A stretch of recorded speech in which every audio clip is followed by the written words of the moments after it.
Hi everyone! In this video, I'm going to show you how to single crochet across a chain piece. This is awesome because it's the building block of many projects and it helps you move from a chain piece to a single crochet piece, which you can then just keep building up. So, as you can see, I've already made a chain that's 20 some stitches long. So go ahead and do that, and we'll jump right into working the single crochet.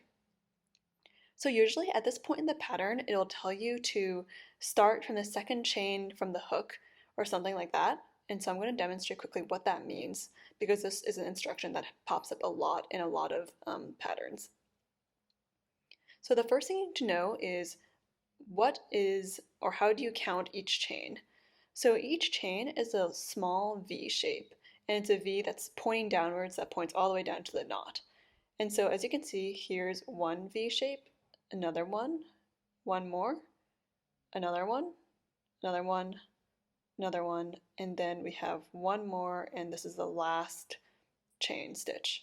And this doesn't count because it's just a loop on the hook and it's not a real stitch that's worked in our piece yet. So now that you know how to count the chains and what each stitch, where each stitch is, we're going to count one chain and two chains away from the hook, excluding this loop, which is not a chain stitch. So if we count one and then two, we'll know that this is a stitch that we need to work into for our next row.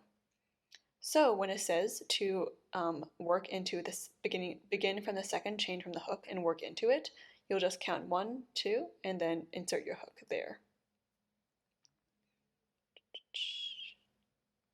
All right. So now that we've got our hook in the correct chain stitch, we're going to work a single crochet. This is pretty similar to a chain stitch. So first, after we've inserted our hook into the piece, you're going to make another yarn over, and you do that by moving the hook left to right under the working yarn. So once I've done that, I'm going to pull this yarn over through the chain stitch. And when you pull through, if you just go like this, it might not go through. And so my favorite technique is to rotate the hook slightly so that it kind of brings the yarn downwards a little bit so that it can slip through the chain stitch. So now we've got 2 loops on our hook left, and there's just one more step. And the last step is to once again yarn over, meaning move the hook left to right under the working yarn. And this time you're going to pull this loop through all the remaining, so the remaining 2 loops. And again, I'm going to do that not just by pulling like this, but I'm going to turn my hook slightly downwards so that it fits into the teardrop shape of each loop. So I'm going to turn it downwards and angle it slightly so that it slides right through. And that is one single crochet. So you're going to repeat all those steps into every single chain stitch going down so that every chain stitch has a single crochet stitch on top of it. So I'm just going to demonstrate that again. First, you're going to insert your hook into the next chain stitch, and then you're going to move your hook left to right under the working yarn. You're going to, so this is just a yarn over, and then you're going to pull this yarn through your work like this. And now you should have 2 loops remaining on your hook. The last step is to yarn over once again, and then pull your yarn over through the remaining 2 stitches. And now we've just got 2 single crochet stitches. And I will do this one more time.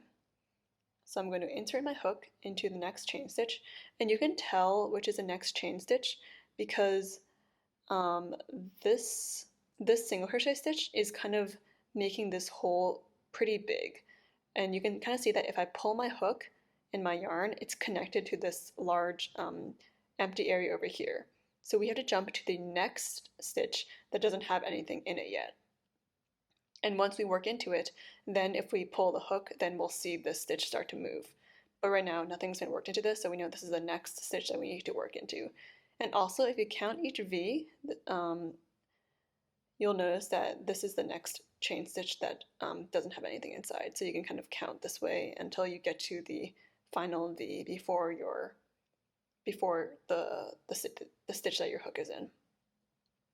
So I'm going to stick my hook in, and then I'm going to yarn over by moving my hook left to right under the working yarn, and I'm going to twist my hook slightly so that, because if I just pulled it this way, it wouldn't go through, so I'm going to twist my hook slightly with my right hand so that my hook is sliding sideways under my chain stitch.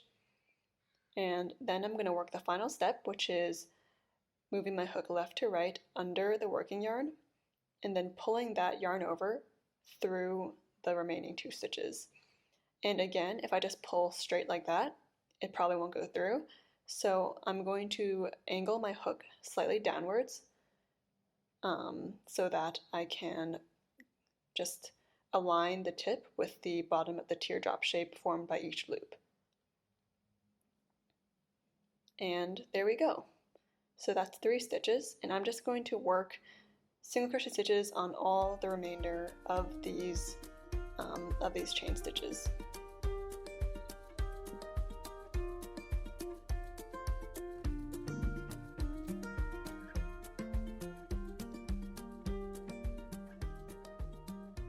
Alright, so we're almost at the end of my chain stitch, and as you can see, I've worked a single crochet stitch into every single chain stitch so far, and you can count your single crochet stitches in the same way you count your chain stitches. So each V is 1 stitch. So 1, 2, 3, 4, 5, 6, 7, etc. It also looks a little bit like a braid on top, and that's how you know where the top of your work is, and that's where you're going to be counting. So as you can see, I have 2 stitches left, this one right here and this one right here. And the last stitch has a knot in the very back, and so sometimes it can be hard to see, but don't miss it. So I'm going to just keep continuing like I was before, working my last single crochet stitch in the last 2 stitches. And then I'm going to show you how to turn.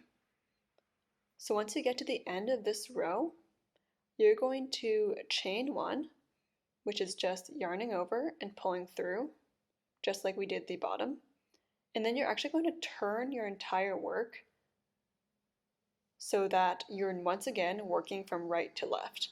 And the back looks a little bit different from the front, but don't worry, it'll be fine. So once you've chained 1, let me just make my tension a little bit tighter. Once you've chained 1 and you've turned your work so that your hook once again is on the right side of all your unworked stitches, you're going to identify the first single crochet stitch, which is going to be the first V or the first little braid-like loop in your row. Then you're going to insert your hook from front to back again, and then yarn over, pull up a loop, and then yarn over and pull through.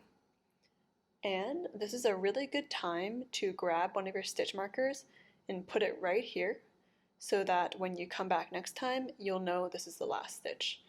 And you can also put a stitch marker right here, right now, so that you don't get confused later on when you don't know which one is the last stitch in your row. Thank you so much for watching, and I hope this video was helpful. Happy crocheting!